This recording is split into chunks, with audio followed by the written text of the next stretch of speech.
All right, it's Friday, February 21st, just following up on the SPY, kind of a midday update here.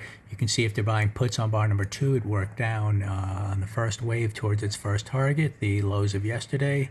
As I described on some previous videos, there was a good pause area there, but it was orderly, and then there's been a secondary push down here to have the classic 2 pushes down that you kind of look for in a nice directional move. The question is now, what happens for the rest of the day? We're coming to our next target down here on the daily chart, which is right down here. We're almost, to the 603.25 area.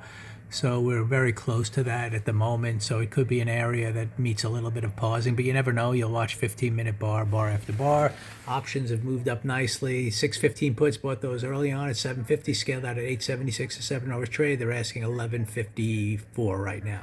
So, that heads, very nice trades, either an initial trade down here or kind of a secondary trade to take out the lows of the day. And now we're, getting ready to hit our daily target here. It looks more and more likely, even though we have an afternoon to go, that this is going to close with a red bar on the weekly chart, kind of a 2-up failure bar that closes strongly red. We'll see if it holds down here. If so, then that leads to projections that we're going to take out the low of this week into next week a little bit, and then we're going to have to see, do we kind of hit this target down here, below 600, our next target, and if so, then we stay biased to the downside until the weekly chart reverses up, or do we get a push down that takes out the low of this, can't reach our target, and maybe set up some buy opportunities into next week. But that's going to be, unless we have a big reversal, that's going to be tricky because you got a big red daily bar here. So even if we come down and take out the weekly low next week, we're going to have to come up through the midpoint of this bar at some point, and that's going to be kind of the midpoint of this week. So it's going to take a lot now for the market to really reverse back to the upside, but it still is possible. We're just consolidating near the highs and gonna possibly hold in here and move higher, but the only way that's going to happen is any failure is moving lower. So we're biased to the downside. We've been biased to the downside since yesterday a little bit.